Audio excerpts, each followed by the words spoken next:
Welcome, everyone, to the Avengenerds podcast, where we talk Marvel, DC, Star Wars, and more. I'm your host, Peyton, and with me is my co-host, Torin.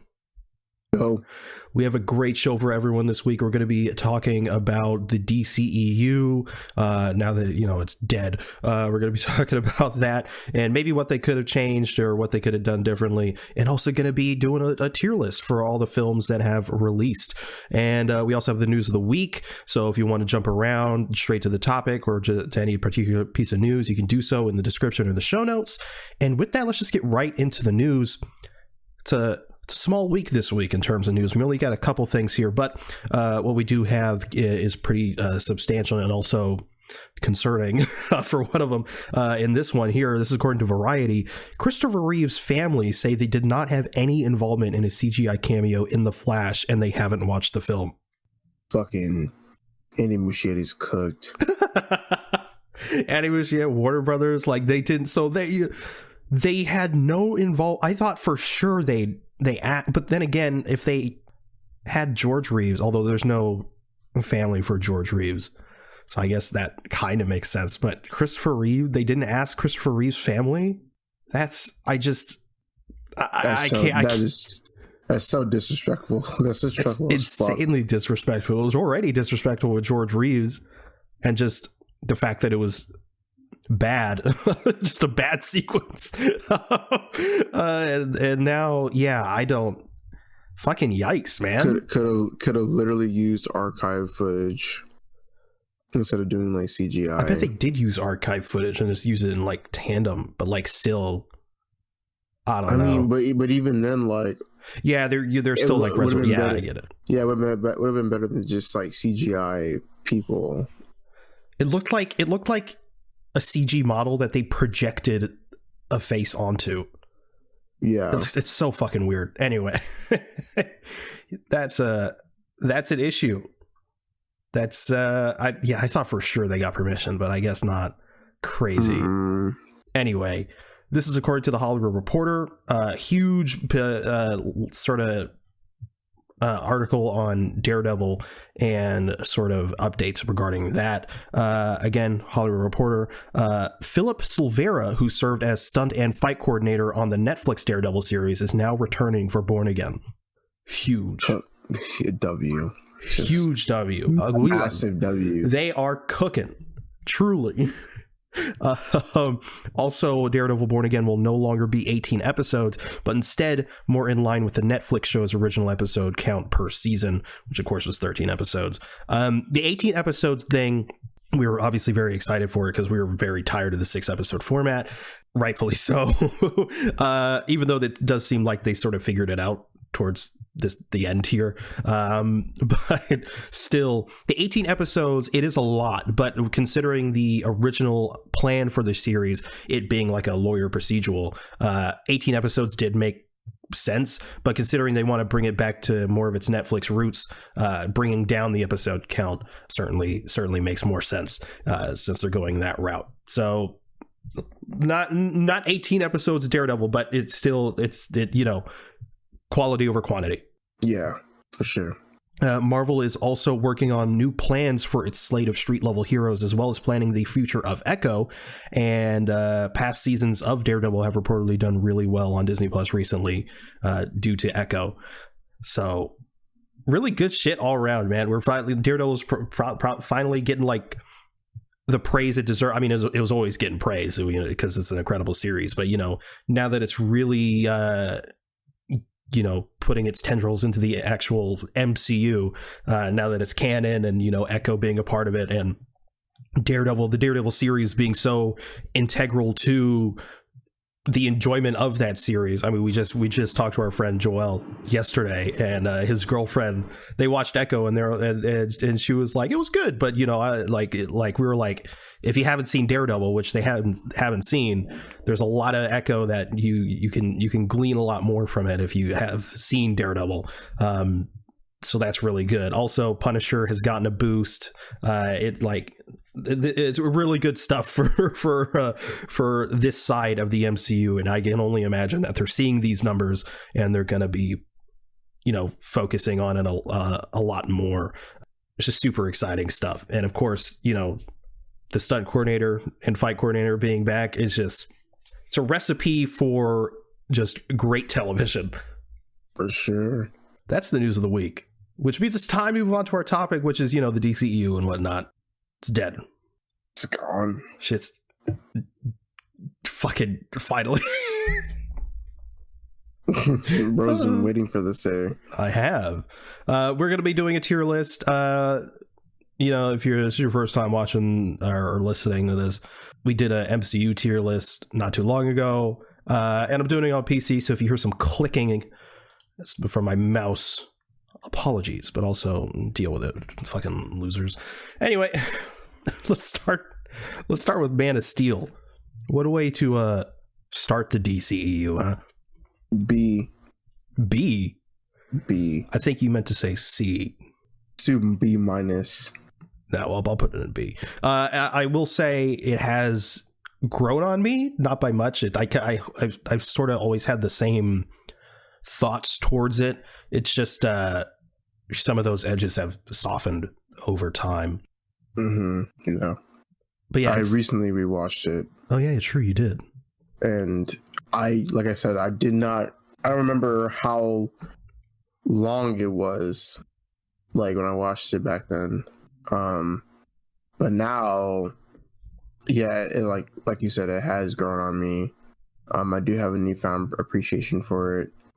I still have my qualms with it, being that Superman, just the entire movie is like, a little dark, kind of when it comes to color palette. Superman killing Zod. I used to think that was like the coolest shit, but I'm just like, could have been done differently. That dumb family didn't get the fuck out the way. They really could have just moved.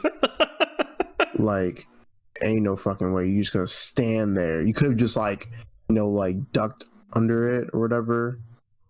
Superman could have done something different, but you just killed him. I'm just like, damn. Very bold move, Zack Snyder. Very, very bold. But yeah, I'll give it like a B minus. Yeah, that makes sense to me. And obviously, if you're gonna start, a DC universe, Superman makes a lot of sense.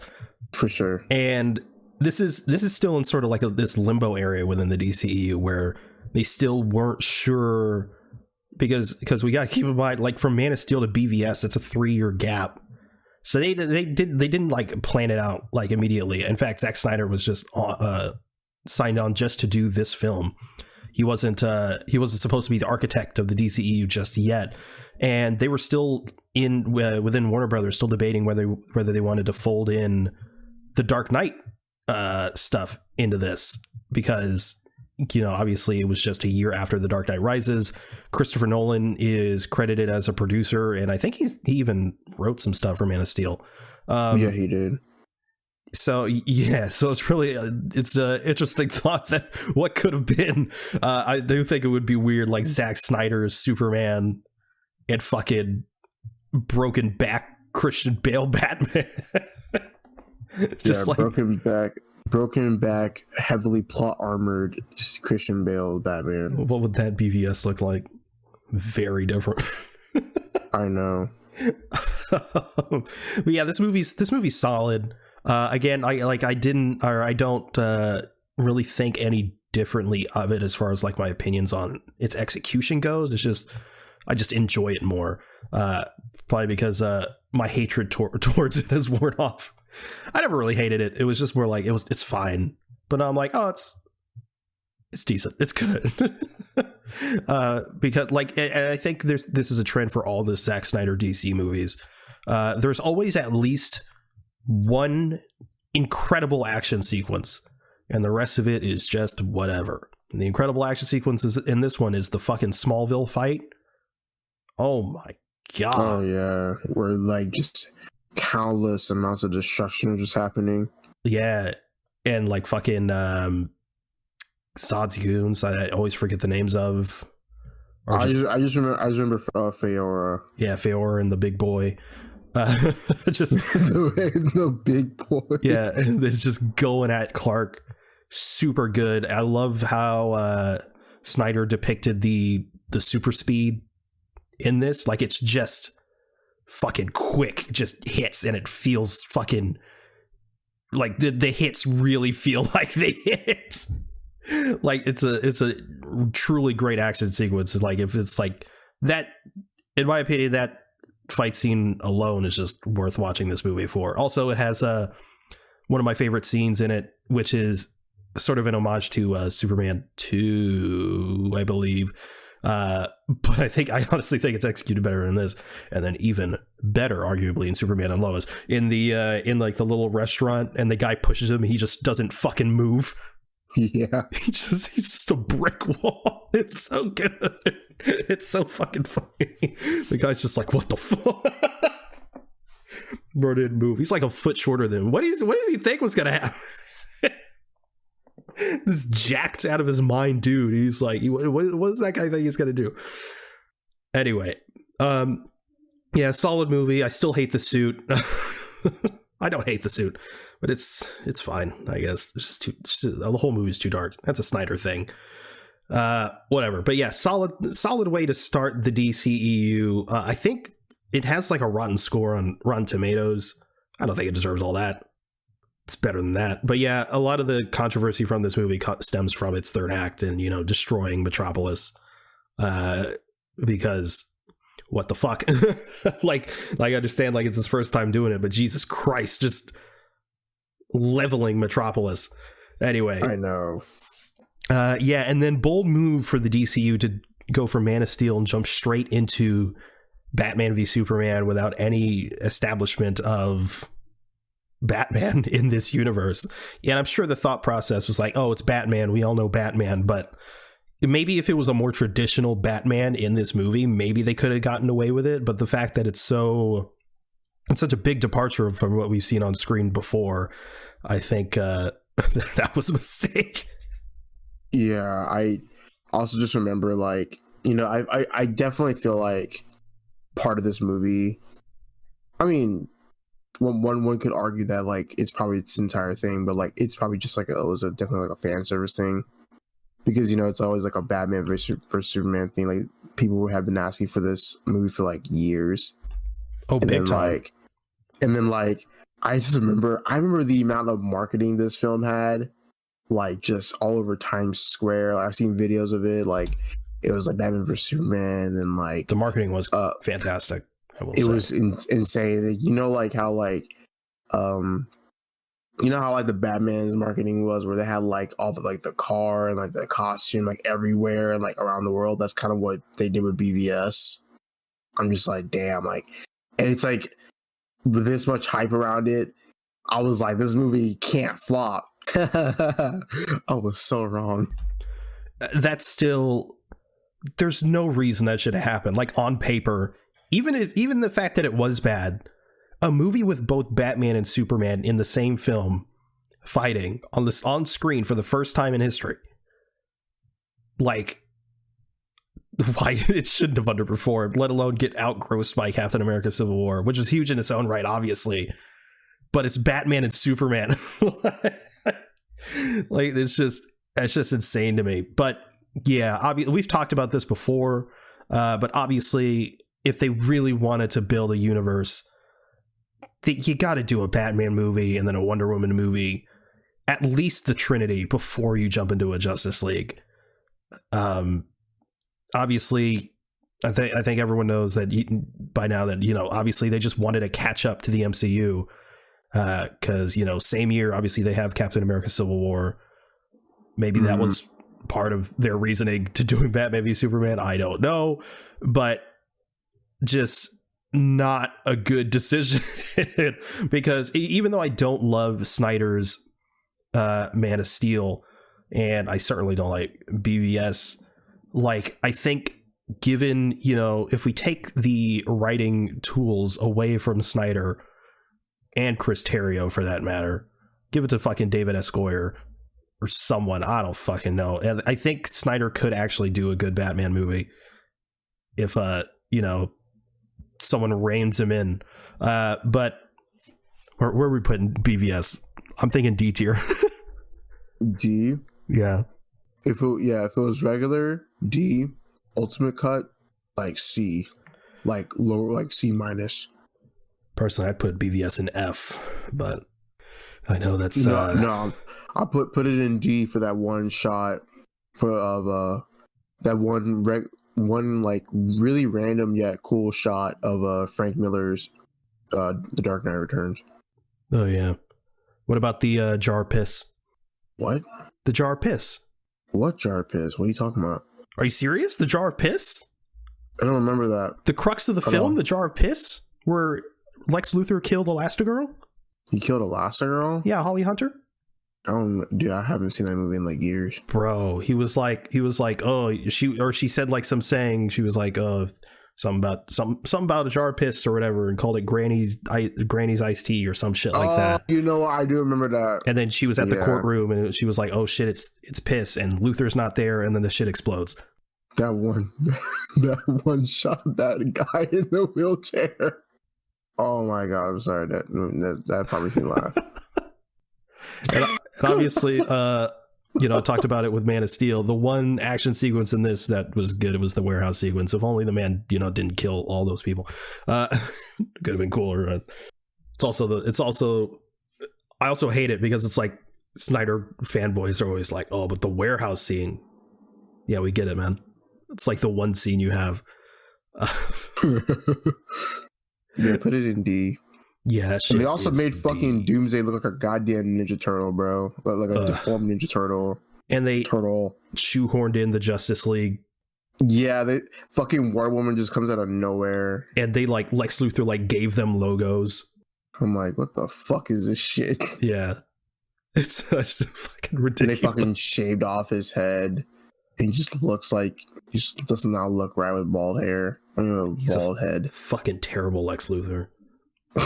He's so bad. And his weird little noises that he makes. I don't even know, man. Yeah, I'd put it in F tier. Honestly, the only reason why I would say it's probably grown on me isn't the fact that it's I like it. It's more the fact that like it's like Star Wars, where like even like with Attack of the Clones or The Rise of Skywalker, even though I don't like those movies and I think they're bad, it's still Star Wars, so I still get enjoyment out of it. You know what I mean? It's like that, where it's like BVS sucks and I hate it, but it's Batman and Superman on screen together. Even though I don't particularly love the execution or the characterization of these versions of these characters, I'm like, nah, it's still Batman and Superman on screen, isn't it? Having a good time. And I still love that scene where they're at Luthor's place and it's Clark and Bruce just like stare at each other down and like having a civil conversation that clearly has undertones of like, fuck this guy. Save Martha. How you know that name? I don't even want to get into that. That's been talked to death. So funny. But yeah, not great. Yeah, Doomsday looks like a deformed Ninja Turtle, and it's just not. And also talking about doing BVS this early, doing Death of Superman this early is also batshit. Like, what? Again, just trying to catch up to Marvel, just trying to throw anything at the wall, like their biggest stuff, and just it's not working. So like 2 movies in, and it's like, what is this universe? Where's this universe going? I mean, clearly it's going to Justice League, but 2 movies that are bad to okay. And then of course the same year we get Suicide Squad. Oh yeah, dude. Holy shit, that horrendous shit. To me, this is F tier. Yeah, Suicide Squad deserves to be in F tier. If you asked me like 2-3 years ago, I would have put this in C tier, because I think I watched it like once or twice when it was in theaters, and I remember coming out of it going like, "Oh, that was fun," And then I don't remember why. I think it was in the lead up to the Suicide Squad, which we'll get to obviously.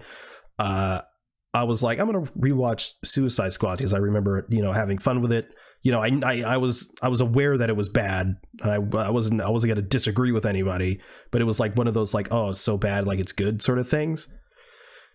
And then I shouldn't have rewatched it. It's just terrible.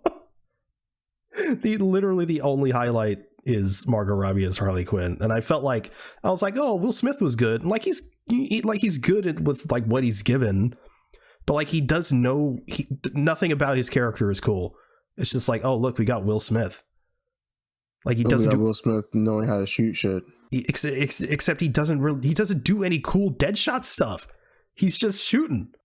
It's just so fucking lame. And then Jared Leto's Joker, horrendous. But again, horrible. I came out of it going like, I didn't love it, but you know, he wasn't in it that much, and I need to see more to make a full judgment. I can make my full judgment now after Zack Snyder's Justice League, which again we'll get to, but I will save that.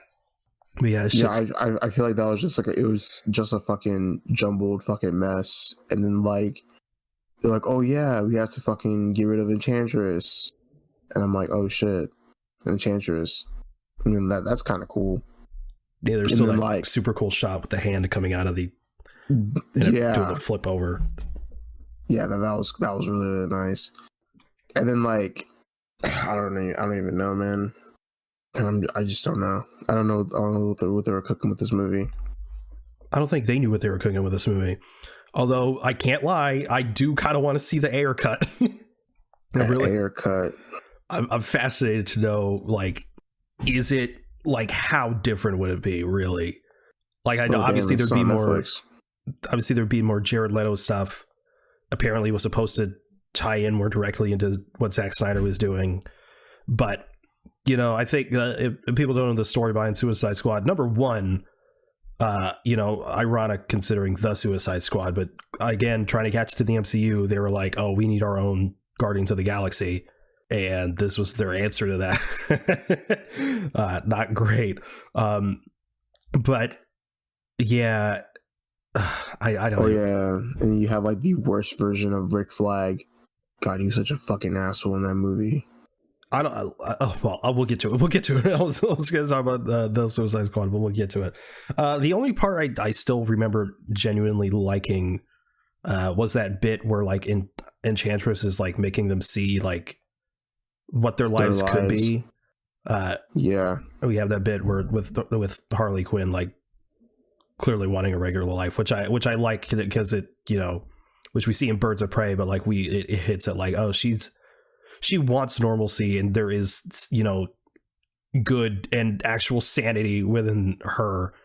Part of the reason why I love Harley Quinn, and also just her dynamic with Joker, which they, you know, we don't get really in these movies, but I hope we do in James Gunn's DCU.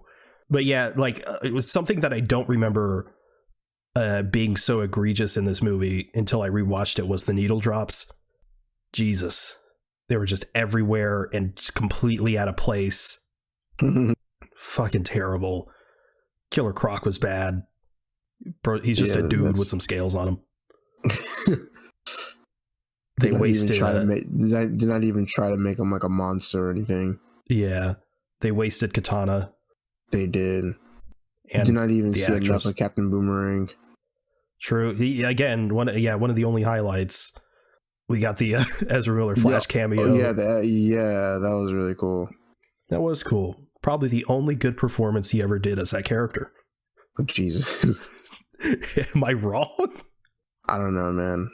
I mean, he just goes in, he's like on him on things, and he just gets them. Like, I mean, that's the best thing he's ever done.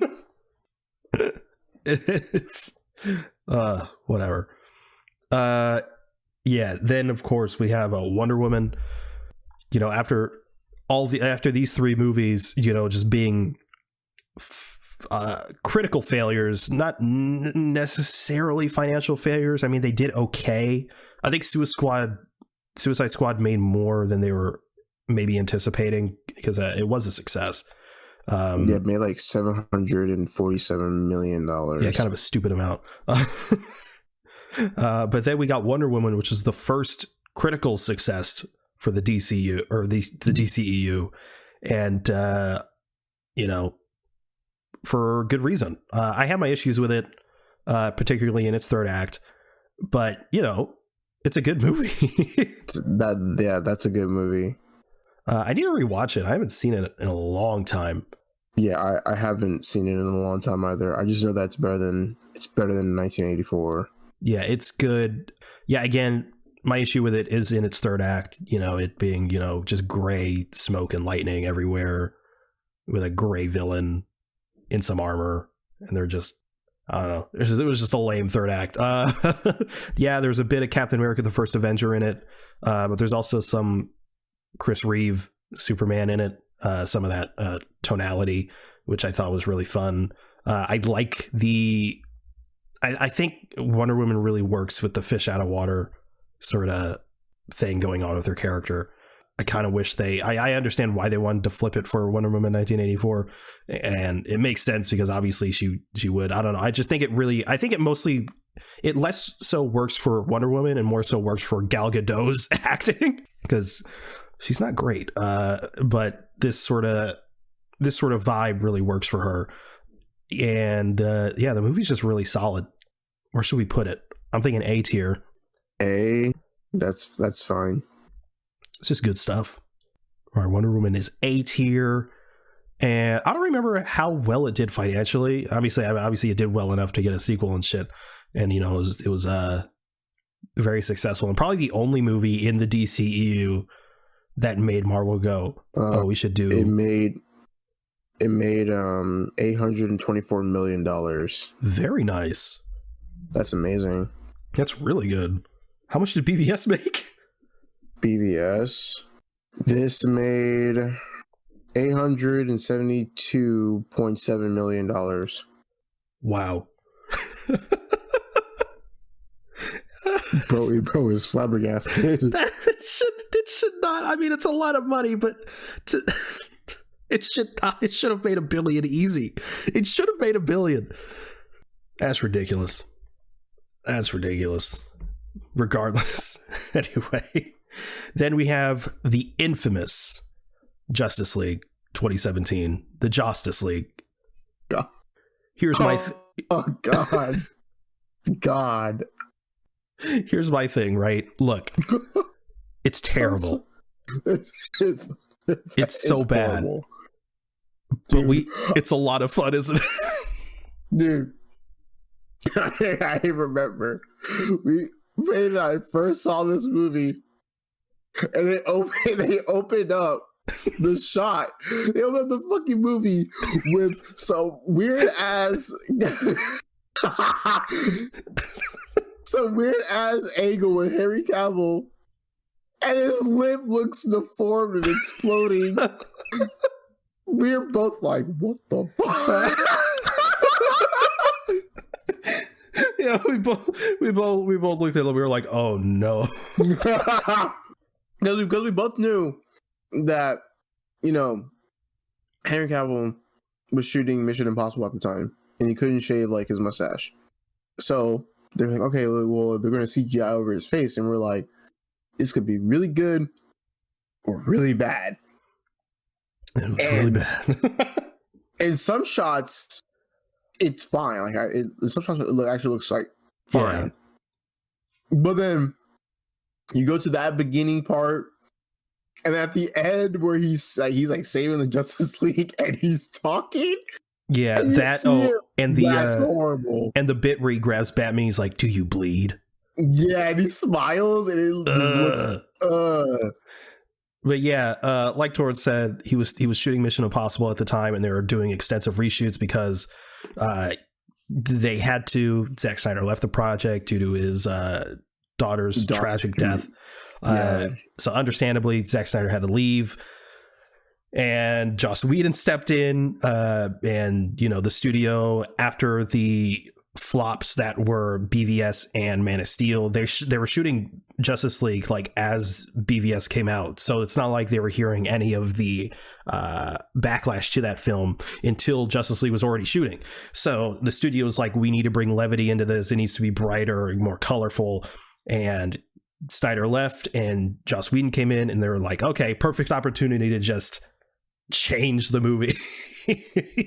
And so Henry Cavill was shooting Mission Impossible. He had the mustache and the beard. Gorgeous looking, man. God damn, really working for him in that movie. And Warner Brothers is like, hey, we need him to do some reshoots. We need him to shave the mustache. And Paramount was like, yeah, no, that's not happening. And they're like, okay, look, he can shave the mustache and we will literally pay for you to CGI the mustache on in your movie, which is way easier than CGIing hair off of a person. And Paramount was like, yeah, no, that's not happening. And so, yeah, they had to CGI the mustache even then, off.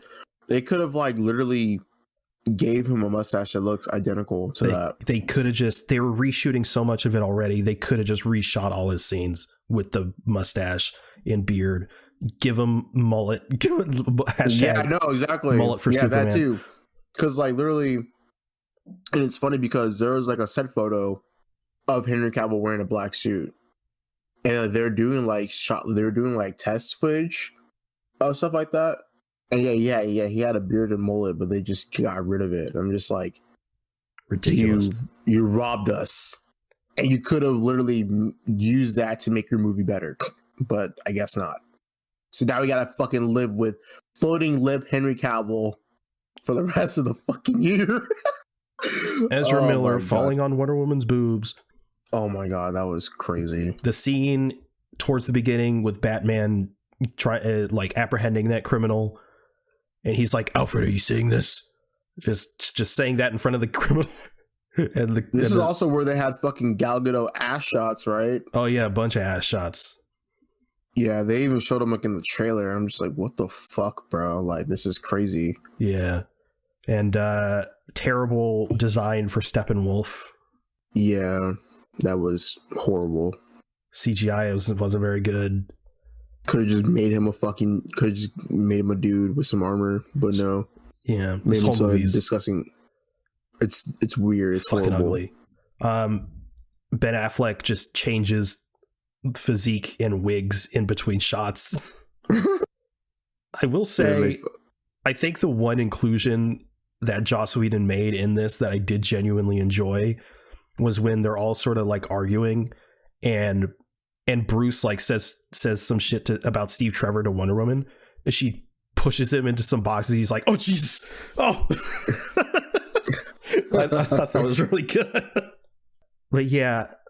And then there's also that weird. I mean, it's not like weird, but like they're helping with like the Russian family or whatever. Oh yeah, that whole scene was like shoehorned in by Joss because we got to see the humanity. Yeah, I guess. But yeah, that movie was just horrible. Put that in F tier. But we had so much fun with it. Yeah, we did, because at the fucking very end, they had fucking Joe Manganiello's Deathstroke. True. That shit was fucking fire, bro. I think I still have the video of us like freaking out over that. How would you have a video for watching the movie? Dude, I fucking pulled out my goddamn phone. And then like whatever, like it stopped, like the credits stopped. I just like was like shit. Like I fucking like recorded it. Like I recorded like a bit of it. I remember the fucking like there was like middle school girls like looking up at us like these fucking dumbasses, fucking losers. This movie sucked. What are they freaking out for? I'm like, that shit's fucking flames, bro. That shit was fucking awesome. Yeah, this movie was so bad, but it was so fun because of how bad it was, and that's why it's going in A tier. That's crazy. No, it's going in F tier, above Suicide Squad though, because it's better than Suicide Squad. That's fair. So Justice League made $661 million. Yeah, it did not. It literally made like half of its fucking budget. Yeah, it's that's horrible definition of a flop. And you know, Spider-Man: Homecoming made more. Mm-hmm. Like, and I know it's Spider-Man, but it's fucking it's the Justice League, bro. Guardians of the Galaxy Volume 2 made more money. Yeah, how the fuck you fucking up a Justice League movie like that? Shit is crazy. Thor Ragnarok made more money. Yup. Yikes, bro. Fucking yikes. And it's like, it's at this point that, like, because after Wonder Woman was like, oh, there's some hope for this universe. And then Justice League came out and it's like, nope, never mind. That was a fluke. And then, you know, yeah, so F tier above Suicide Squad. And then, you know, the hits just... The most weird random fluke in this entire DCEU Aquaman coming in, raking in $1 billion. The only film in the DCEU to make $1 billion is Aquaman. How and why, I don't understand. But to me, I had a lot of fun with Aquaman whenever I first watched it. It's like, for me, it was like, okay, it's very colorful. There's something that I could just look at. I also commend James Wan for not adding squids. Probably my favorite director and all that.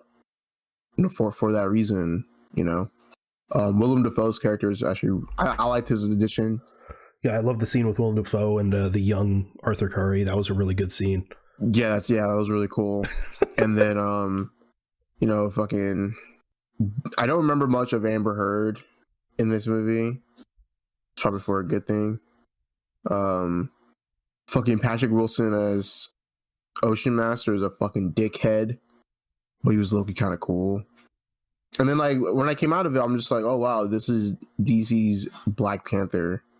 Storyline wise. Yeah, storyline wise, yeah. But you came out of it like, man, black people are gonna love this. No. God damn. Like, wow. This reminds me of a movie that I've seen a year earlier. It's the same year. The same year? Yeah. Oh, okay. I think Black Panther came out February of 2018, and Aquaman came out like later in 2018, like fall. I'm dumb as hell. I kept thinking that Black Panther came out in 2016. That's when he was introduced into Civil War. Oh yeah, you're right. Damn. Oh no, that's the wrong movie.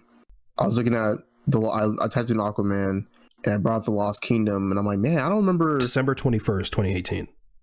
Yeah, this movie was 2 hours and 23 minutes. All these DCEU movies are unnecessarily long. Right. And then like freaking Aquaman The Lost Kingdom is like barely 2 hours. It's like an hour and 55 minutes. Yeah, I don't know. I'll put like Aquaman in C tier. Yeah. Well, like high C, like low B. I would put it below BVS, but below BVS? Yeah. Like I haven't seen it in like a while. I don't know. I'll put it C tier. I'm not gonna low fight C you on that. Low C. It made $1.1 billion. That's nuts. I don't understand. Is it just like Jason Momoa stands? Like, because like I agree with it. Where I agree with you to an extent. Like I thought the story was fucking terrible, but visually it was incredible, and a lot of the action sequences were really fun. But yeah, that was pretty much the extent of it. I did not think it was great. And then like, oh dude, don't even get me started on how they wasted Black Manta in this movie continuously with The Lost Kingdom, as we talked about before. Oh, god damn it. I hate this. Horrible. Yeah. How do you wait? It doesn't matter. It doesn't matter. Yeah, and then 2019 comes around. Because Man of Steel, and then the 3-year gap to BVS, and then Suicide Squad, and the next year Wonder Woman, Justice League. The next year we only had Aquaman, and then the year after we get Shazam, which was a breath of fresh air. What a great movie! Shit was awesome. It's super fun. Like they're talking about, yeah, we needed like levity. That's what this movie needed. Shazam is amazing. And a lot of people, and by people I mean mostly Snyder fans, were like, oh, it's just they're trying to do the MCU. It's just a fucking good movie. like the character is obviously Shazam, of all the characters in this universe, is gonna be the most colorful and happy-go-lucky and bright in tone. It's just good. It's just a good time. It's good. It's good. I love it. And Zachary Levi isn't incredibly frustrating in this one. I know. His acting is actually on par with Asher Angel. They're equivalent. Instead of one being really weird and one being consistent. So where are we putting this? Shazam, I put it in A tier. Or above Wonder Woman? Yeah. Yeah, I agree. It's just good stuff. I still don't love the suit. Well, I do love the suit. The design wise, it's perfect, but yeah, it's just padded to all hell. Yeah. I think the only downside to this film really is the villain, but like it's almost intentionally so, where it's like I give it a pass. And a lot of the stuff in this movie, I think David F. Sandberg, less so, obviously we'll get to it than Shazam 2. There's a lot more horror elements in this that I really, really enjoy. Yeah, it has like I feel like Shazam has like an element of like 80s kid adventure films, like the Goonies or something. It has that sort of vibe, and I really, really enjoy it. Yeah, for sure. And then I always forget the actual release dates. I don't remember if it was 2020 or 2021, but Birds of Prey.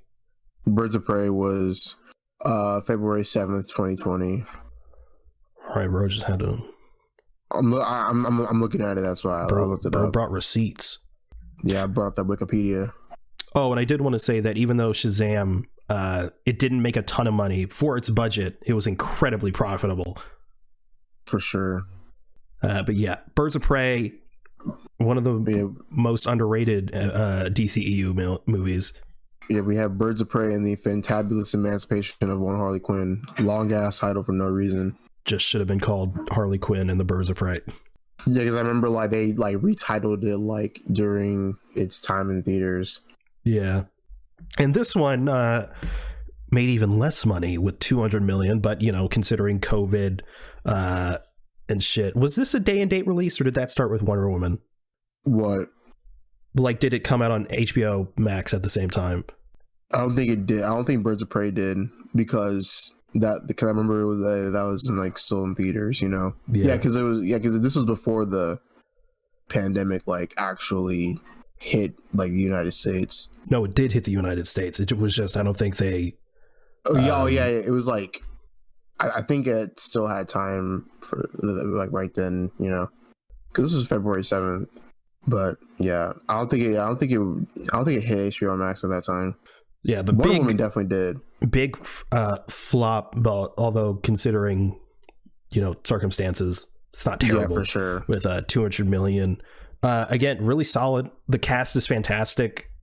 Cool. Yeah, everyone is fantastic in this movie. I have my qualms with this movie.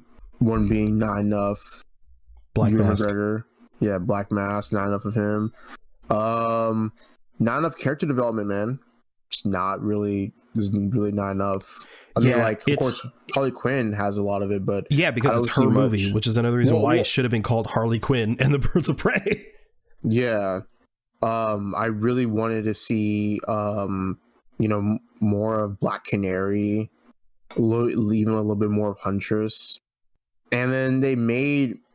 I don't know why they made Cassandra Cain a kid, or a kid that doesn't, you know, do like, you know, fighting and stuff like that. I want to know why they did that. I mean, it doesn't bother me. It doesn't bother me either. I don't really give a shit. But it's like, but you're right. Like, they could have just named her something else. Yeah, it was just interesting, you know. Yeah, it was just like the sake of having a named DC character. Yeah. But it is what it is. Yeah, it's just a fun time. Obviously, this was an answer to, you know, Deadpool, because it does sort of have a similar, not vibe necessarily, but, you know, like fourth wall breaks or like talking to the audience or what have you. But yeah, it's just a lot of fun. A lot of cool action sequences in it, especially in that third act. Ewan McGregor fucking explodes. Ewan McGregor as Black Mask, like you think that would be Jason Statham or something? Yeah, but I remember hearing he was cast. I was like, huh? Yeah, I love Ewan McGregor, but I was like, huh? But like, he does such a great job in this movie. He does. And I wanted more, and it's like wow, like this is so good. It works because it's just like a different take on Black Mask. Because usually when I think of Black Mask, I think of like obviously just dude in a suit and a black mask, and it's like Steve Bloom. Yeah. Get to the cargo ship, and the Batman shows up and beats everyone up or something. Yeah, but then he's funny. Like he's like Black Mask is funny in this. There's that part where they're like peeling off people's like faces or whatever the fuck they're doing, and this girl is like crying and he's about to spare him or her, and he like, she gets like snot on him, or she is like snotting up because she's fucking crying, and he's like, is that fucking snot? You know what? I take it back. Just kill her. I don't care. It's so good. It's so fun. And Margot Robbie's obviously still a delight as Harley Quinn. I think one of my favorite scenes in that movie is when like she goes to like the deli. She's getting like her like breakfast sandwich, and like it's just the glamorized shots of all like, you know, the eggs and like her like him like making like the fucking sandwich. It's so funny. Yeah, because that's how I see food all the time. I love it. But yeah, solid. What a fun movie. What a fun movie. Where do we put it? I'm B thinking tier. What? B tier. I'm thinking high B tier, above Man of Steel. Yeah. Well, yeah. Too late. Shit. I was gonna say Man of Steel still above, but I mean, fucking, it's locked in. Did it. God damn it. Next is the first day and date movie for DC, Wonder Woman 1984. No. Oh God. Look, man. Look, this movie's great. The movie isn't as bad as people make it out to be, but it's still bad. I have my qualms with it. For me, I think it's gotten worse as time has gone on. Dude, they fucked up Cheetah, and I was excited to see Cheetah too. Same, because like I love Kristen Wiig, and I think she genuinely could have killed that role. Yeah, but yikes! And then they follow this trope that I hate in movies. You know what I'm talking about? It's like the fucking attractive character is played as some unconventionally attractive character that no one's attracted to, and she's really nerdy and fucking weird. And it's like, and then she takes off her glasses and lets down her hair. Yeah, and all the guys are like, "Whoa, like that's her! Oh my God!" I'm like, shut the fuck up! Put your glasses back on. Tie your hair back up. You look fine. You look amazing. Kristen Wiig. Yeah, it's Kristen Wiig. You mean to tell me you wouldn't you wouldn't date her? She has glasses and her hair up. Get the fuck out of here. That's why I love that bit in Barbie where they do that same thing to like distract Ken. Yeah. he takes off her glasses and he was like, "Now we can see your beautiful face." Like, Jesus Christ. Yeah, obviously, you know, of course that bit reminded me of Catwoman in the like older Batman movies. Oh yeah. That same thing fucking happens, you know, like she also like falls to her death or she gets reanimated, and she's like some vixen now. I hate that shit. But yeah, they ruined Cheetah. The little stone they had, the wishing stone. Yeah, the stone, that was a cool concept. I just thought that it was poor dude. Poor guy. That's all I gotta say. Because, you know, you watch it in trailers and you're like, oh, how is Steve Trevor back? Yeah, how you see Trevor? Yeah, how is he back? And then like in the movie, it's rape. Anyway, and they also have Pedro Pascal, who's just a delight in this, isn't he? Fucking carried the Life entire is good, film, but it can be better. I love this. I love that guy so much. He's so fun. He's so good fun. In this. What a bad movie. Like there's some decent action sequences in it, but nothing spectacular. Like even Birds of Prey had better action sequences. The first Wonder Woman had better action sequences. Yeah, and then like, of course, like I said, when it came to Cheetah, they just made Kristen Wiig like an extra off the Cats movie. Yeah, it didn't look great. No, it did not. I wonder if it would have been better to go less cat-like or more cat-like. I genuinely just think that if it was like, I think if it wouldn't have been like, I don't know, like the CGI around here, just looked very, very off. Yeah, if they went like less cat-like, I think that would have been something, but it wouldn't have been Cheetah. But Sure. I definitely think that it would have been like, I don't know, man. Cheetah's just a fucking great villain or a great character that it just fucked up on. Oh my god, I don't know. Probably Gal Gadot's worst performance in any of these, in my opinion. Especially toward the end where she's like trying to get everyone to rescind their wish. Ugh. Fucking terrible. Horrible. And it also made $170 million. Less than Birds of Prey. Which, you know, day and date, HBO Max, it's not a huge surprise, but also, Jesus. So where are we putting this? That's F tier, buddy. Where in F tier are we putting it? It's above Suicide Squad. Yeah. Because at least there's some fun to be had. What about Justice League? I would say it's a I have more fun with Justice League, but that's also really bad. Wonder Woman 1984, it's fine, but it's still bad. Yeah, like as a movie, it's not as bad as Justice League, but Justice League is more fun. I would say below Justice League. All right. Below Justice League. Then we have the infamous Zack Snyder's Justice League. Zack Snyder's Justice League? That's an S tier. Hold your horses there. let's hold on. What? Here's what I'll say, right? It surprised me because like I was against the Snyder cut because the fans were annoying as fuck, right?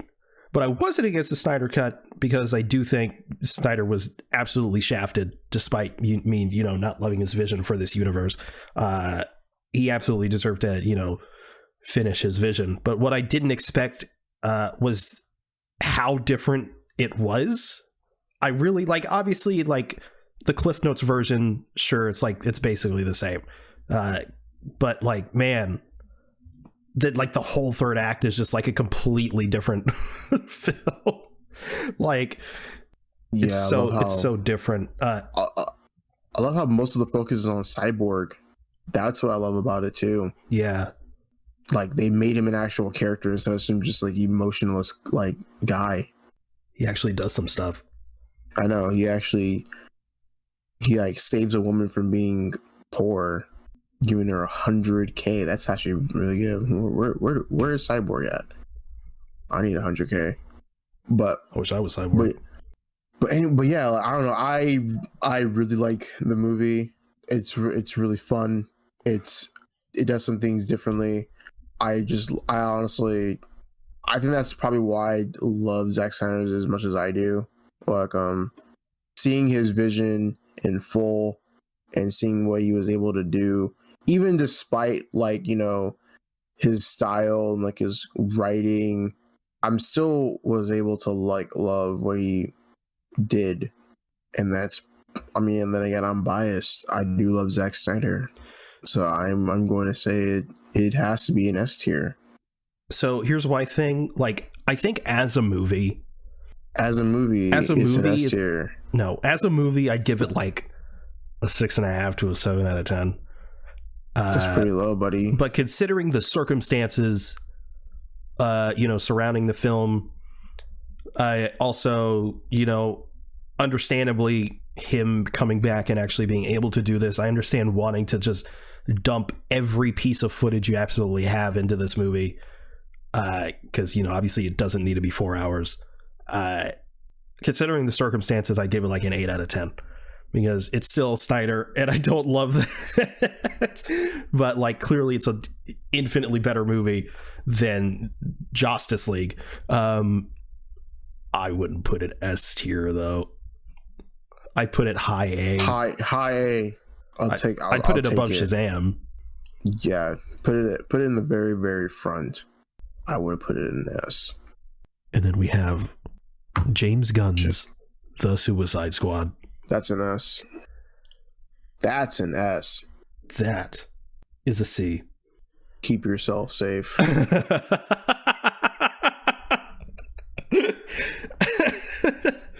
Don't say that. No, yeah, I will be in your walls. I will be looking at you all the time. Your every move. Who's to Put say that in S. Who's to say I don't want that? What? Yeah, I'll put it in S. Obviously, like, okay, so at this point, James Gunn was fired off of Guardians of the Galaxy Volume 3 for reasons we won't get into. And then everyone was like, and by everyone, I mean everyone in the industry was like, we got to get James Gunn for something. And obviously Warner Brothers just gobbled him up for DC. They wanted him to do a Superman film. James Gunn was like, no, which is, ironic now. But, right. He opted to do The Suicide Squad. And man, it's so good. It's amazing. I don't understand how James Gunn just does what he does. James Gunn just has the ability to work in ensembles. It's just incredible. And the fact that, like, I just love how, of course, there's like two teams, like, and I was wondering how that was going to work, because, in the trailers you only see like, handful of people, and then it's like, okay, we have two teams, like, what's going to happen, and then it happens. I'm just like, oh, that makes sense. Yeah, like, based on the trailer, you have an idea of who's going to die, but yeah, just right at the beginning, they all get offed. Was not expecting that. Like, we all know Pete Davidson was going to die. Yeah. Like, obviously that was going to happen. I remember like, just like all the castings of like the movie, and we're like, Pete Davidson? Yeah. What is he doing in here? And then Weasel? Huh? Yeah, Weasel, and it's like Sean Gunn. I'm like, huh? Like, what? I'm like, okay.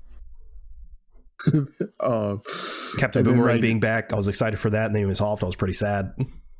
And then we have like Nathan Fillion, TDK. Yeah. Like, what does TDK stand for? The detachable kid. What? So he's arm fall off boy? No, he's TDK. And then like Javelin. Javelin was really cool being mentioned.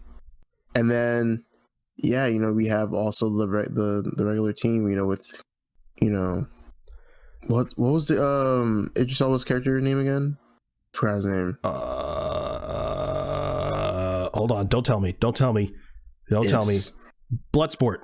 Bloodsport, yes. I was thinking Bloodsport, and then you have the fucking greatest iteration of King Shark next to Harley Quinn series. Peacemaker, Ratcatcher 2, Polka Dot Man. Great. Yeah, dude. This movie is just amazing. I can talk about it like all day. And arguably maybe the best version of DCEU Harley Quinn. Yeah, for sure. Because she's really smart, and she's not like, of course, Harley Quinn is never like really like an idiot, but she has like a purpose in this movie. She's batshit, but she knows what she's doing. Yeah. And like Starro being the villain, that's the most James Gunn ever. Talk about some shit I was not expecting. And also, I wasn't expecting, because I knew it was going to be rated R and what have you, but man, it's violent. I know. I was not expecting it to be as violent as it was. Like when Pete Davidson got his face shot off. I know. I was like, holy. Super jarring. I was like, holy shit. So that's the kind of movie that we're in for. Okay. But yeah, Starro was not expecting that in the way that we got it. Fucking full on kaiju.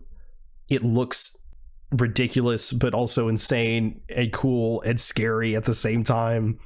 There's that shit where, obviously all the Starro thingies are plopping up on people's faces and shit. On the people, and I'm like, oh my god. But there's like the lab scene where like one's getting like peeled off.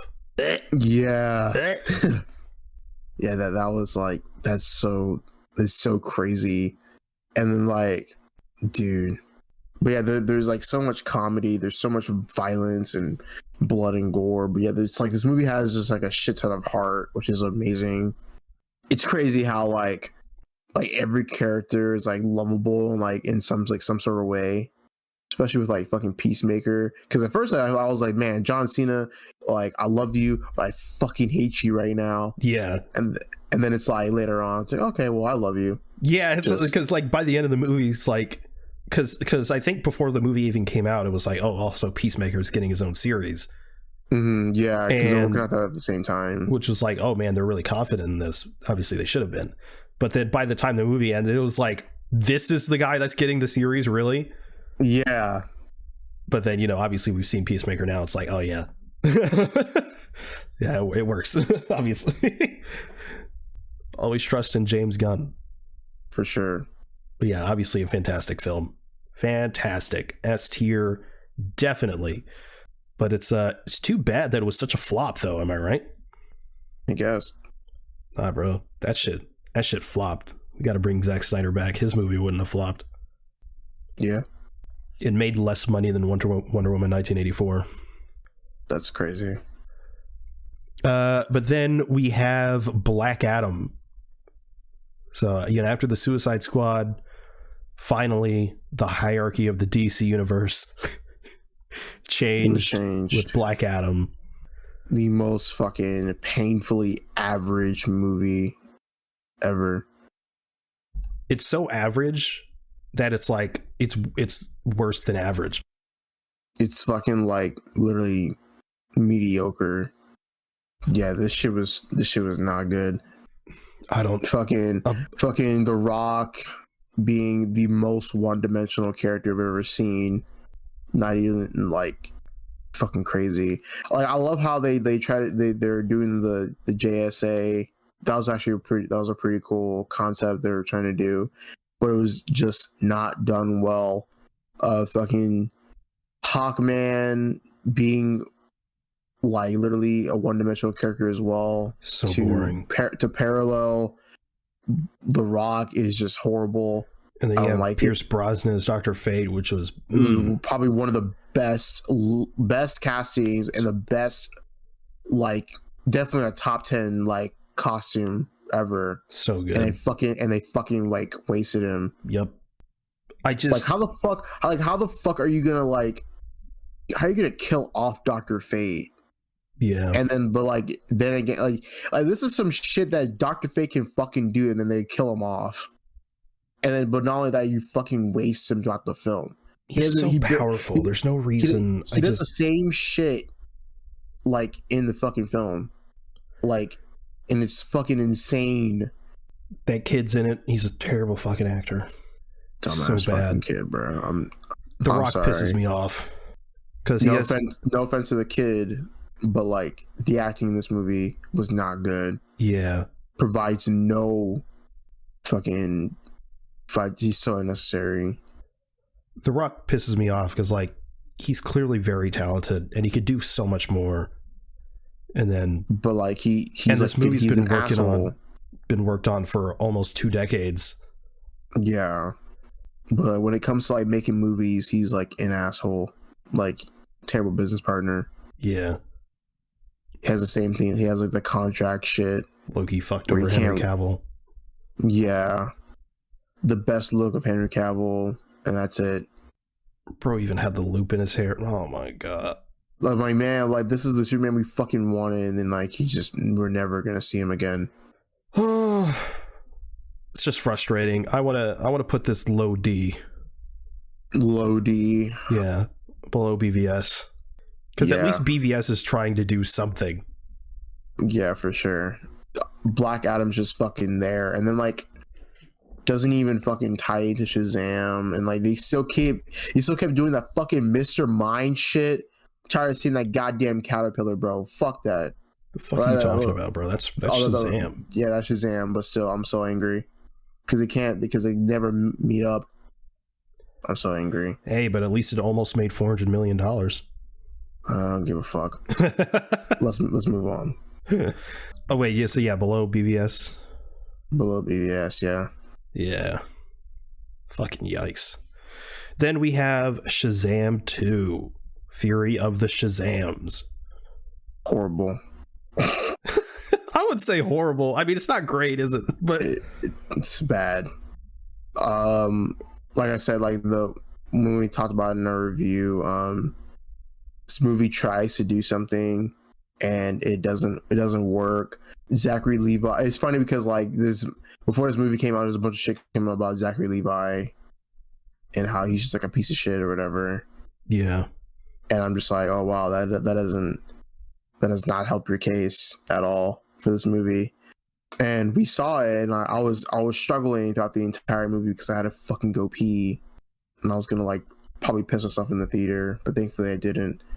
But like, you know, like I said, like Asher Angel, he was so good, he was so consistent. But then you go to Zachary Levi, he's all like happy and like go giddy in these serious situations. And massive I'm like, disconnect. Why like, is there like a disconnect? There was even a little bit of that in the first one, but in this one, it's egregious.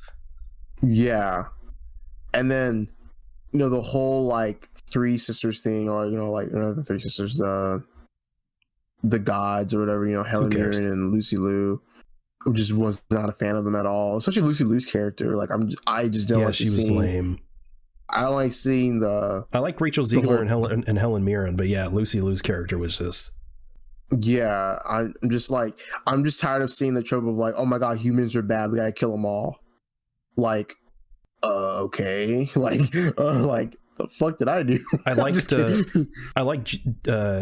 Jimon Hansu's inclusion, but at the same time, I also feel like he didn't need to be there. Yeah, I kind of felt like if he was there, like in voice, that would have been cool or something. But yeah, we didn't really need to see him. Yeah, and then of course you have yeah, they fucking spoiled Wonder Woman in Fandango trailers and like other trailers and stuff like that. I'm just like, oh my god, here we go. And then once she finally shows up, you can tell that they just shot on different days. Yeah, on a like weird green screen. It looks terrible. It would have been a lot more interesting had Shazam died, but no. Yeah, like if you know it's the end of your universe, whatever. They probably didn't even fucking know that. They probably didn't. Yeah, I don't know. But yeah, like we've talked about it in our review, but like after the first one, it's like, oh, I want to see more of the Shazamly, and then we get a little bit in the beginning, and then they're just regular again. It's like, okay, like I understand it's a Shazam movie, but come on, man. Like half of what makes these movies fun is the family, for sure. But you know, it made it didn't even make $150 million. Damn. Oh yeah, that's right. It made like 130, right? It made $134 million. Yeah. Yikes. And then like to continue on, fucking Zachary Levi was like being so butthurt, and like he was having like a mental breakdown on like Instagram and telling people to go see the movie. Bitch baby about it. Jesus Christ, get over yourself. Grown ass man, bro. But yeah, I say this goes in D tier. D tier. I put it above Black Adam. Black Adam, yeah. BVS. No, just above Black Adam. Okay, I'm not gonna fight you. At least the movie is tolerable because Rachel Ziegler's in it. I would put it above BVS, but I'm not going to argue with you. I don't care that much. I didn't like it that much to really. At least we have the ultimate cut to compare with BVS. We can I'd still put it above. But... Nah, Shazam is. I mean, BVS is better than Shazam 2 in my opinion. Then we have arguably the best movie of 2023, The Flash. Let's see. I'd probably put it low C, high D. I'd put it above Aquaman. Where do we put Aquaman again? C. Oh, really? Yeah. Because again, we've talked about it. Bad movie, but it's a lot of fun. Bad movie is a lot of fun. The lowest lows, yet the highest highs. Never seen a second act more stronger in my life. Yeah. Fair.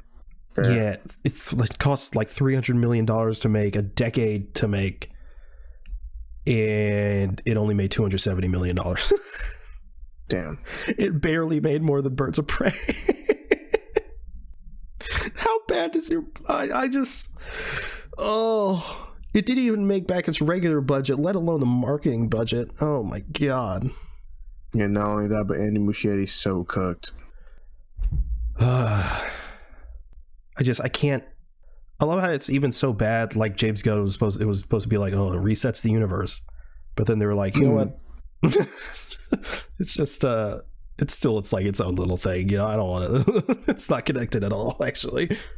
But then we have a Blue Beetle. Beetle is like solid.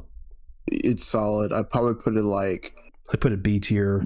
Yeah, like low B. Below Man of Steel. Yeah. Yeah. Yeah. Yeah. Yeah. I was thinking about it. I was like, I don't know. I did kind of enjoy Blue Beetle more, but at the same time, I don't know. Visually, the third act is a little weak. Third act's a little weak, and tiny bit. And then I thought about the Smallville fight scene, and I was like, you know what? you know what? Yeah. Yeah. Blue Beetle, a lot of fun. It is a lot of fun. I love Zolo in it.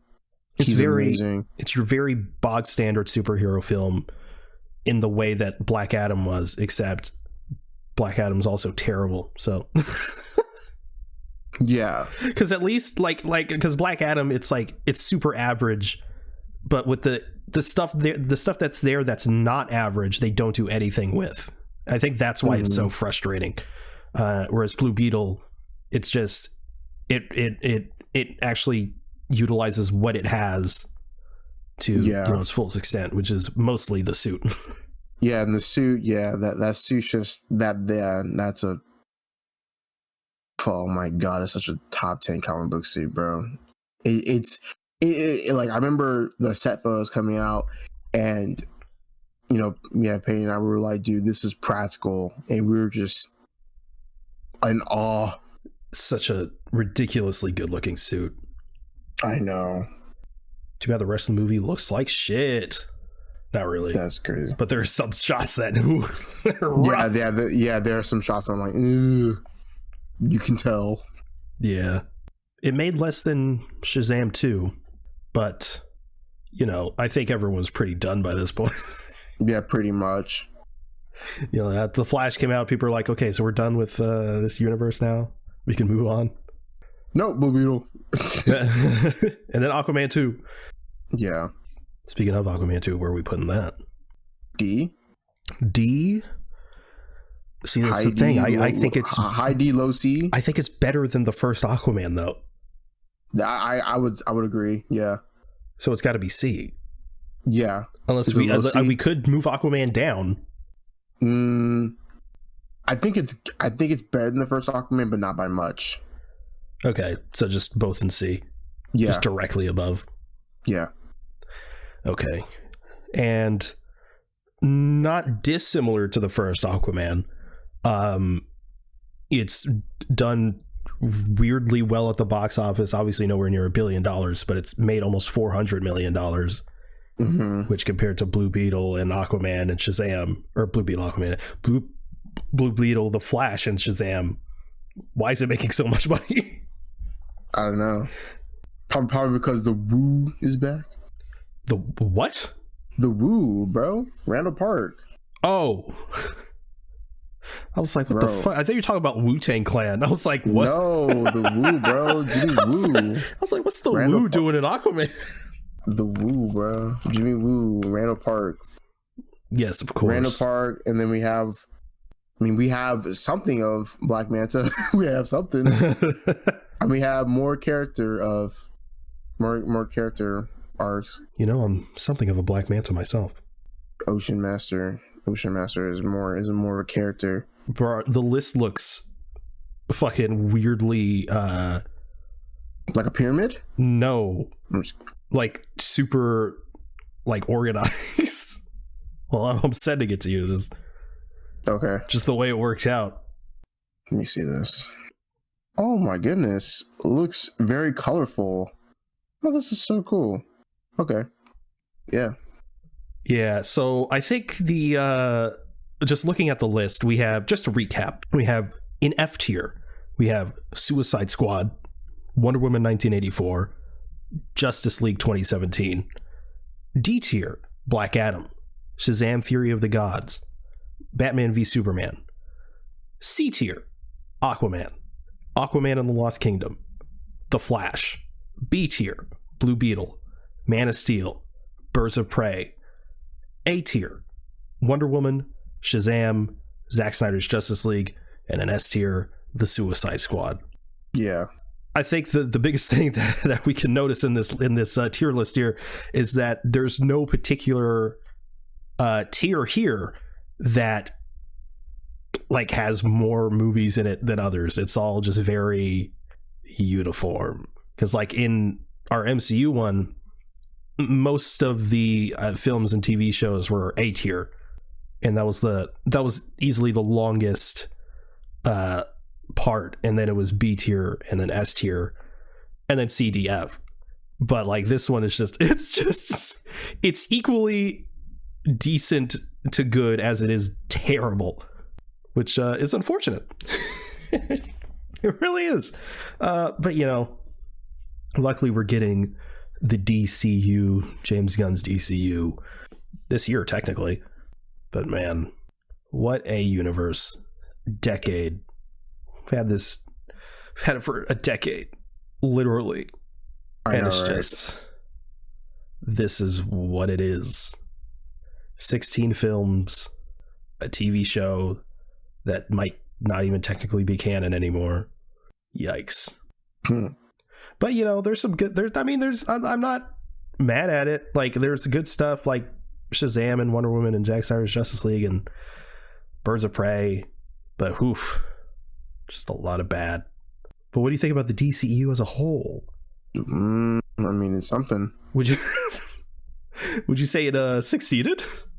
Succeeded in being trash? Probably. Yeah. No, I mean, like it's bad, but like of course, obviously there are some projects that come. There are some good projects that come out of it. Obviously, you know, the thing that could have made the DCU a lot longer. Obviously, had they taken their time instead of competing with the MCU, would have been a lot better. And I mean, the inclusion of different characters would have been cool. Oh wait, hold on. What about Peacemaker? That doesn't count. That doesn't count? Nah, that doesn't count. That would have counted. If it did count, what it would be? S tier? S tier. Yeah, that's S tier. What a surprise. 2 James Gunn projects in S tier. But he definitely shouldn't run DC. That'd be terrible. He doesn't know what he's doing. I know, right? It's not like we're getting Superman Legacy next year. But yeah, I don't know. I mean, it's pretty much like the main thing that everyone's been saying for like years now. I saw some shit on Twitter that's some guy said no one wants a funny Superman. That's why James Gunn shouldn't do it. Who said it would be funny? But you know, let people talk. They're gonna be talking now, and they're gonna be the first one off Fandango buying tickets. I mean, yeah, they're gonna be sitting in their seats day one. True. Yeah, I think they're gonna call off work and tell them go see Superman Legacy. But yeah, I think the biggest issue with this entire universe is purely just them trying to catch up to the MCU and not just taking it at their own pace. What a bunch of idiots. Me personally, I wouldn't care, like, because I mean, if we're getting like movies from the MCU, I wouldn't care if like it took them like 2 or 3 years to release like a project, like a project or two. That I wouldn't have minded that. Had it been like great quality, but yeah, obviously they're just trying way too hard to do that, and then some of their projects are mediocre and they're garbage, you know? Yeah. Unfortunate. But did you watch anything this week? And oh shit. Did you watch anything this week? Did you what of the 15,000 things did you watch? Let me see. Where did I leave off on last time? I think I left off on when was our last podcast? Last week. I think the 14th. I think you stopped on the Equalizer 3. Really? I think so. Oh damn. Okay. Well, so then if I left on the Equalizer 3, then I watched The Killing of a Sacred Deer. Barry Keoghan, he's a freak. He's so good at that. Colin Farrell's also really, really good in this as well. Overall, just a very crazy story. And then I watched the one with Jet Li, That was like, it's funny because that's like an unironic good multiversal movie. Kind of probably would have started the multiverse stuff. I mean, it's cool. It's cool. It's like it's average. It's the most early 2000s movie you'll see. You know, lots of blue tint. Lots of that Very whole Matrix. style, very Matrix, and like every single like fucking like part of the soundtrack is all just like like heavy metal rock music.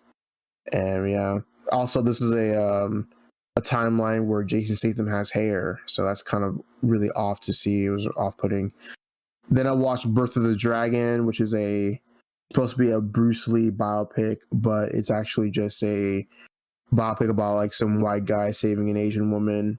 I don't know how Bruce Lee got sidelined in his own movie. It's not the best. It also is supposed to talk about like the fight of Bruce Lee and Blue Jackman, and it's not the best. I definitely pronounced his name wrong, but whatever.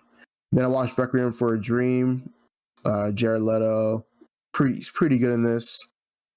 So is Marlon Wayans and Jennifer Connelly. They all play really great roles in this.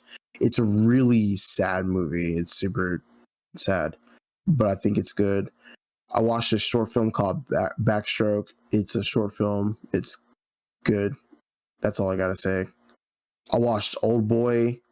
Like, that movie is insane. It's insane. Probably has one of the craziest twists I've seen in like movies so far. But I really enjoyed it. Then I watched The Black Phone. That's pretty cool. I liked it a lot. Could have shown more of Ethan Hawke though. But that man's just Ethan Hawke. Man just likes to kill kids. Oh. I watched Society of the Snow. It's a pretty good movie. Really good drama. It's on Netflix. Netflix has been pumping out some solid stuff lately. Surprising. I watched The Whale. That was really, really sad. I know it wasn't really sad, but it's sad. It's a nice drama. I liked Fraser it. being a Brendan Fraser he's a powerhouse, dude. Like his role in this, it's so heartbreaking. I saw behind the scenes, and like I saw that like a lot of the making him gigantic was like a combo prosthetics and CG. Yeah, because so basically he was wearing like a fat suit, and of course he was wearing like makeup and stuff. And the CG, I think it's probably because like when he was walking, it's probably where the CG was, and like mostly on his face too, just like kind of like on his like his face and like just probably all around his body, because most of the time he's like sitting on like a couch and like a wheelchair and stuff like that. Yeah, because he's huge. So yeah, what you call so that's probably what it was. But Sadie Sink is also really good in this too. Everyone just did really well in this movie, especially Hartley from Iron Man 3. He mentions Tony Stark in this movie, so that's kind of cool. Does he actually? No, he doesn't. Oh. I watched Face Off. Nicolas Cage and John Travolta. They're so funny. It's such a delight seeing them together. It's the most John Woo movie ever. Because I mean, like, I watched this and then I'm like, oh wow, this is, and then because of course John Woo directed Mission Impossible 2, and I'm like, yeah, it makes sense. It just makes sense. Then I watched Lady Bird. Really great coming of age drama movie. I liked it. Greta Gerwig. Yeah. And I rewatched The Batman. It's a fucking masterpiece. I don't gotta say much else. It's literally a fucking masterpiece. We actually did a podcast on that. We did. Man, it's crazy. Fucking Batman is so goddamn good. I watched Nyad. It's a biopic about Diana Nyad and her completing the swim from Cuba to Florida. It's good. I liked it. And then I watched After Sun. That was I think it's a good movie. It's sad whenever you think about it, like about how like the themes are. Other than that, it was good. That's about it. Can I ask why you're watching these? Why am I watching these? Like I said, I'm playing catch up right now. Catch up for what? I'm catching up on movies that I just haven't seen in like last year, in like 2022. But I'm also so like these are like movies that are like on like you wanted to see, or you just. Well, like it's also like it's things that like I wanted to see, and it's also just like I'm just kind of like innocent in a way, like broadening my horizons. Because like for me, like Naiad, I probably wouldn't have even like thought about it. I mean, I didn't think about it. Yeah, that's mostly what I was looking at. I was like, why?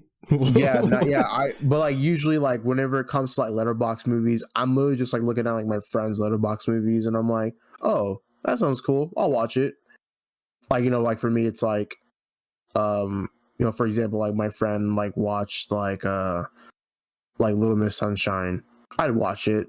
For you, you watched RoboCop. I'll watch it. And you told me to watch another movie as well. I'm like, I'll watch it. You know. Abre los ojos. Yes, I'm just gonna watch it. You know, I'm just in a mood to like watch movies, man. Okay. And like also like with like TV shows. I was on Peacock and I watched Parks and Rec. Watched like a little bit of it, but I had to go do something, unfortunately. So I'm getting back into that. Season 2, episode 1. All right. I watched Do the Right Thing. Yeah, sir. That's good. I don't know. It was okay, I guess. It was okay. Yeah. No, it was really good. I didn't know. Yeah. I knew the movie was about police brutality and what have you. But I assumed that's what the whole movie was going to be. I thought it was going to be like right at the beginning, not right at the end. So I'm like an hour into the movie. I'm like, nothing's happened. So I was like, what's the deal? But, you know, after, you know, everything that happens at the end, I was like, I see. I get it now. I understand. I also rewatched the Inglourious Bastards. God, it's good. So it's amazing. Christoph Waltz's best performance, IMO, and Brad Pitt's best performance, in my opinion. Nazis. We're going to kill them Nazis and they're going to be destroyed. I want 100 Nazi scalps. Fucking love it. Grazie.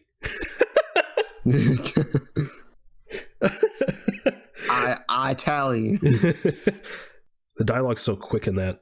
With him specifically. God, it's good. Michael Fassbender, though.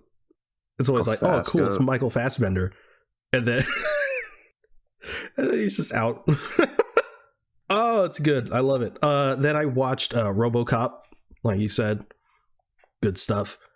It's just, it's a lot more violent than I expected in a good way. Also, man, the prosthetics, it just hold up like crazy in that movie. God damn. But yeah, really solid movie. It's clearly of its time, but it's also like a lot of the themes still apply. It's one of those. But yeah, really solid stuff. And then I watched A Futile and Stupid Gesture, which is on Netflix. I think it's a Netflix original, and it's about the creation of National Lampoon, which, you know, was a magazine, and they did movies like National Lampoon Vacation with like Chevy Chase and what have you. And it was solid. It's a massive all-star cast. Will Forte plays the main character in it. It's mostly based on a true story. It takes liberties, but it's also like it's very tongue-in-cheek. Like the narrator is like, look, not all of this is accurate. like this is some of it's, you know, creative liberties and shit. But a lot of the cast is really interesting because they're playing real people, but part of the joke is that they're not doing impressions necessarily. They're not meant to look exactly like the people they're playing. Like Bill Murray's in it, not the actor Bill Murray, but a guy playing Bill Murray. And the impression's actually not that bad, but he looks nothing like Bill Murray. Joel McHale is in it, you know, Jeff from Community, and he plays Chevy Chase. And it's just like, it's weird just because, you know, Community, but also just like, obviously he looks nothing like Chevy Chase. And, you know, there's a bunch of other people like that. Domhnall Gleeson's in it. fucking Hux from Star Wars. He's one of the main characters, and I literally did not realize it was him until the end of the movie. I was like, wait a minute. He looks recognizably unrecognizable. It's crazy. Yeah. But yeah, it was solid. I wanted to like it more, but it was good fun. It was also executed really well. There's a lot of creative shots in it. And then I also finally, took me way too long. I finally watched The World's End, the third movie in the Cornetto trilogy. It was good stuff. I thought the message was really heavy-handed, but it's fine. it's not that kind of movie. But it was a lot of fun. Shaun of the Dead, Hot Fuzz, and The World's End, they're really short movies, all things considered. Like, I feel like the average nowadays is like 2 hours, but they're like an hour and a half to an hour 45, and they fit a bunch of shit. The dialogue is so quick and sharp. Obviously it's Edgar Wright, so action's gonna be good. The action in this is really good, but it's like too good almost, because it's like they're just supposed to be like 4 or 5 regular dudes, and they're just killing shit. like there's it's kind of like they shouldn't be able to do this, but it's fine. It's like Shaun of the Dead, where it's like everything's normal, but there's some shit afoot. Hot Fuzz is kind of the same way, I guess. But yeah, it's really solid. Concept interesting. Edgar Wright is just doing his thing, and obviously Simon Pegg and all them are also doing their thing. It's really fun. It's about this guy who Simon Pegg plays, who like peaks in high school and just can't let that part of him go, and he just drags his friends along with it. Really, really simple premise that they just go crazy with. Really solid. I wanted to like it more, but it's, I think to most people it's the worst of the Cornetto trilogy, but it's still really solid. But yeah, that is all I watched, I think, unless I'm forgetting something, but I don't think I am. So is that the show? That is the show. All right. Well, thank you everyone for listening to the Avengers podcast. If you want to follow us, we're at Avengenerds on Twitter. That's AVENGE nerds, all one word. If you want to follow either one of us, you can reach me at @Zenith_ on Twitter. Where can they reach you? At Touring Guy on Instagram. Amazing. We also have a Discord if you'd like to join the conversation there. Those will be linked in the show notes. You can also check out our link tree for any additional links you may be interested in. You can also review the show on Apple Podcasts. If you leave 5 stars in a review, it would really help us out. Thanks again for listening to the Avengers podcast. We'll see you next week. Later.